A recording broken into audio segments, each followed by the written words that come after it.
आपल्या आजूबाजूला बघितलं तर वर्तुळ किती सामान्य आहे नाही का? गाडीचं चाक, घड्याळ, पिझ्झा, अगदी आपण काढलेली एक साधी रांगोळी. हो, सगळीकडे. पण ह्या इतक्या सोप्या दिसणाऱ्या आकारात एक रहस्य दडलंय.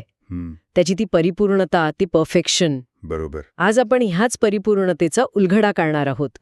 आपल्याला मिळालेल्या काही नोट्सच्या आधारे आपण पाहणार आहोत की कसं केंद्रापासून समान अंतर या एकाच साध्या नियमातून भूमितीचे कितीतरी आश्चर्यकारक नियम जन्माला येतात. आणि यातली खरी गंमत अशी आहे की हे नियम सुटे नाहीत. ते एका सुंदर साखळीसारखे एकमेकांत गुंतलेले आहेत. आपण एक नियम समजून घेतला की दुसरा आपोआप उलगडत जातो. अगदी. या नोट्समध्ये नेमका हाच प्रवास मांडला आहे, ज्यामुळे आपल्याला वर्तुळाचं संपूर्ण चित्र दिसायला मदत होईल. चला तर मग या प्रवासाला सुरुवात करूया. वर्तुळाची ओळख करून घेताना आपण एका शहराची कल्पना करूया का? छान कल्पना आहे. आपल्याला मिळालेल्या नोट्सनुसार या वर्तुळ शहराच्या अगदी मधोमध आहे त्याचा केंद्र, म्हणजे सेंटर. जणू काही शहराचा मुख्य चौक. बरोबर. आणि या चौकावर सगळं काही अवलंबून आहे. आता या चौकापासून शहराच्या वेशीपर्यंत म्हणजे कडेपर्यंत जाणारे सरळ रस्ते, ते म्हणजे त्रिज्या. बरोबर, रेडियस. हो. आणि या वर्तुळ शहराचं वैशिष्ट्य म्हणजे इथले सगळे रस्ते तुम्ही कोणत्याही दिशेला जा, अगदी समान लांबीचे आहेत. याच एका नियमामुळे या शहराची हद्द अगदी गोल, परिपूर्ण बनते. म्हणजे त्रिज्या हीच वर्तुळाची खरी ओळख आहे. तिची लांबी बदलली की वर्तुळ लहान किंवा मोठे होतं, पण त्याचा तो गोलाकार तो कायम राहतो. अगदी. मग याच शहराच्या भाषेत व्यास म्हणजे काय? डायमीटर. व्यास म्हणजे शहराच्या एका टोकापासून दुसऱ्या टोकापर्यंत जाणारा सर्वात लांब, सरळ रस्ता. पण एक अट आहे. तो त्या मुख्य चौकातून म्हणजे केंद्रातून जायला हवा. बरोबर. म्हणूनच व्यास हा नेहमी त्रिज्येच्या दुप्पट असतो. आणि मग आहे जीवा, म्हणजे कॉर्ड. जीवा म्हणजे शहराच्या हद्दीवरील कोणत्याही दोन वस्त्यांना जोडणारा एक शॉर्टकट. हो, एखादी गल्ली जी मुख्य चौकातून जात नाही. छान. म्हणजे व्यास ही सर्वात मोठी आणि सगळ्यात महत्वाची जीवा आहे.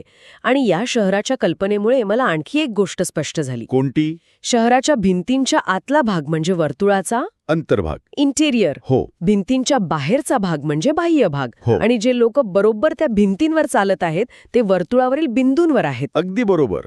केंद्रापासूनचं अंतर हेच ठरवतं की तुम्ही शहरात आहात, शहराबाहेर आहात की सीमेवर आहात. हा साधा फरक पुढे खूप महत्वाचा ठरतो. बरोबर. मग आता या शहराला विभागून पाहूया. समजा आपण एक जीवा म्हणजे तो शॉर्टकट रस्ता काढला, तर त्यामुळे शहराच्या सीमेचे म्हणजे वर्तुळाच्या कडेचे दोन भाग होतात. हो, या भागांना आपल्या नोट्समध्ये कंस म्हणजे आर्क असं म्हटलं आहे. बरोबर.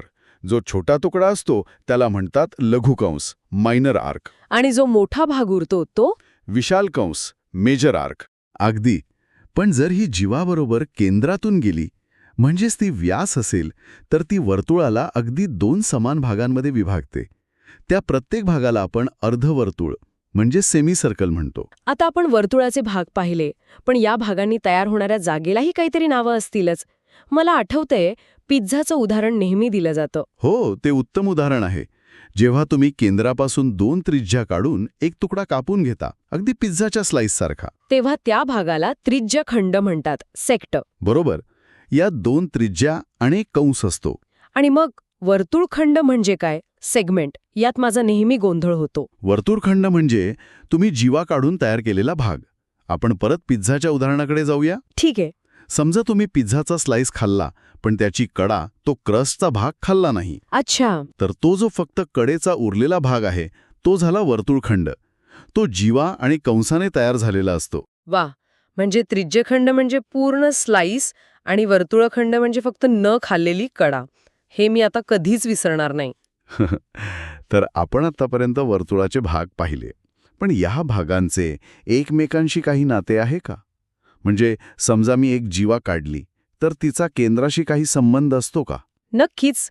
वर्तुळ हे फक्त आकाराने नाही तर नियमांनीही खूप सममित आहे, म्हणजे सिमेट्रिकल. पहिला नियम हाच आहे, जर तुम्ही वर्तुळात दोन समान लांबीच्या जीवा काढल्या तर त्या केंद्रापासून अगदी समान अंतरावर असतील. आणि या उलटही खरं असणार? अगदी. जर दोन जीवा केंद्रापासून समान अंतरावर असतील तर त्यांची लांबी सारखीच असणार. म्हणजे यात एक प्रकारचं संतुलन आहे. आता दुसरा गुणधर्म तर आणखी मजेशीर वाटतो. तो म्हणतो की केंद्रातून जीवेवर टाकलेला लंब जीवेला दुभागतो, म्हणजे तू तिचे 2 समान तुकडे करतो. बरोबर. पण याचा व्यावहारिक उपयोग काय? हे फक्त भूमितीच्या पुस्तकापुरतं आहे का? अजिबात नाही. हा नियम फक्त पुस्तकात नाहीये. याचा उपयोग पुरातत्वशास्त्रज्ञ म्हणजे आर्किओलॉजिस्ट करतात. खरंच? कसं काय? विचार करा, उत्खननात त्यांना एखाद्या प्राचीन भांड्याचा किंवा ढालीचा फक्त एक तुटलेला वक्र तुकडा सापडतो. हो. तेव्हा याच गुणधर्माचा वापर करून ते त्या संपूर्ण वस्तूचा मूळ आकार आणि व्यास शोधून काढू शकतात. अरे वा, पण कसं? ते त्या तुकड्यावर 2 जीवा काढतात. मग कंपास आणि पट्टी वापरून त्या दोन्ही जीवांचे लंब दुभाजक काढतात. अच्छा, परपेंडिक्युलर बायसेक्टर. हो. आपण पाहिलं की केंद्रातून टाकलेला लंब जीवेला दुभागतो. याचाच अर्थ वर्तुळाचं केंद्र त्या लंब दुभाजकावर असणार. मग ते दोन्ही लंब दुभाजक जिथे एकमेकांना छेदतात, तोच बिंदू त्या मूळ वर्तुळाचा केंद्र असतो. अगदी बरोबर. एका छोट्या तुकड्यावरून संपूर्ण वर्तुळाचं चित्र उभं राहतं. हे अविश्वसनीय आहे. म्हणजे गणिताच्या नियमांनी आपण भूतकाळात डोकावू शकतो. हो. आता पुढचा गुणधर्म वाचून तर मला शाळेतले दिवस आठवले. मला आठवतंय की आमच्या बाईंनी सांगितलं होतं की अर्धवर्तुळात कुठेही कोण काढा, तो काटकोनच येतो. बरोबर. तेव्हा ती एक जादू वाटली होती. यामागे खरंच काही गणिती कारण आहे का, की ही फक्त एक गंमत आहे? ती जादू नाही, तर शुद्ध तर्कशास्त्र आहे. आणि खूप सुंदर आहे. याचं कारण अंतर्लिखित कोणाच्या प्रमेयात म्हणजे इन्स्क्राइब्ड अँगल थिअरममध्ये आहे. अच्छा. हा प्रमेय सांगतो की वर्तुळाच्या परिघावर तयार झालेला कोन त्याने समोर छेदलेल्या कंसाच्या केंद्रीय कोनाच्या निम्मा असतो. अच्छा. आता अर्धवर्तुळाचा विचार करा.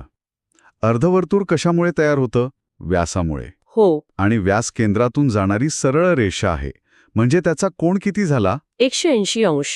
सरळ कोन. बरोबर. मग प्रमेयानुसार अर्धवर्तुळाच्या परिघावर कुठेही तयार होणारा कोन या 180 अंशांच्या निम्माच असणार. म्हणजे 90 अंश. प्रत्येक वेळी. प्रत्येक वेळी. ही जादू नाही, तर वर्तुळाच्या मूलभूत रचनेचाच एक परिणाम आहे. कमाल आहे. म्हणजे प्रत्येक नियम परत त्याच केंद्रापासून समान अंतर या मूळ कल्पनेकडे जातो. बरं, आतापर्यंत आपण वर्तुळात रेषा आणि कोन टाकून पाहिले. पण काय होईल जर आपण वर्तुळात एक पूर्ण चौकोन बसवला तर? म्हणजे ज्याचे 4ही शिरोबिंदू वर्तुळाच्या परिघावर असतील. हो. त्याला चक्रीय चौकोन म्हणतात. Cyclic quadrilateral. आणि याचाही एक खास गुणधर्म आहे, जो परत एकदा त्याच अंतर्लिखित कोणाच्या प्रमेयाशी जोडलेला आहे. थांबा, मला अंदाज लावू द्या. याचा संबंध कोणांशी असणार, पण नक्की काय? याचा नियम असा आहे की चक्रीय चौकोनाचे समोरासमोरील कोन एकमेकांचे पूरक कोन असतात. पूरक कोण म्हणजे? त्यांच्या मापांची बेरीज नेहमी 180 अंश असते. अगदी. 1 मिनिट. हे कोणत्याही चौकोनाबद्दल खरं नाहीये. आयत्याचे किंवा चौरसाचे कोन 90 अंशाचे असतात. म्हणून त्यांच्या समोरील कोणांची बेरीज 180 येते. पण इतर कोणत्याही चौकोनाचं असं नसतं. मग वर्तुळात बसल्यावर असं काय वेगळं घडतं? खूप छान प्रश्न आहे. याचं उत्तर परत वर्तुळाच्या पूर्ण 360 अंशांमध्ये दडलंय.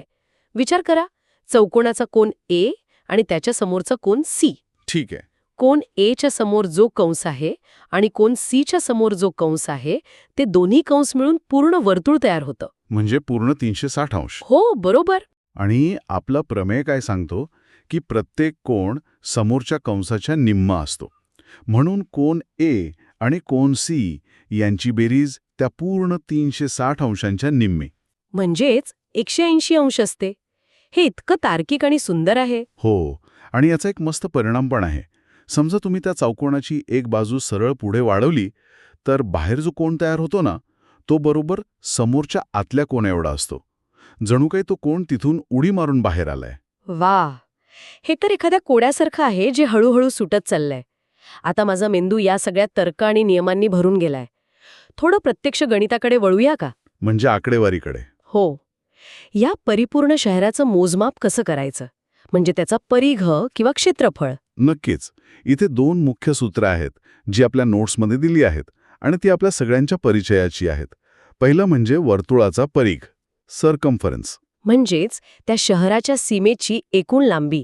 बरोबर. याचं सूत्र आहे 2πr.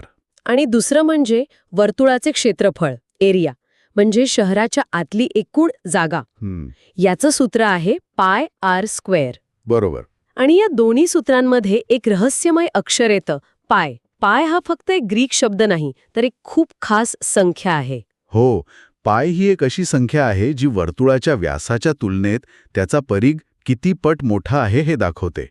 आणि तिची किंमत अंदाजे 3.14 असली तरी ती एक अपरिमेय संख्या आहे.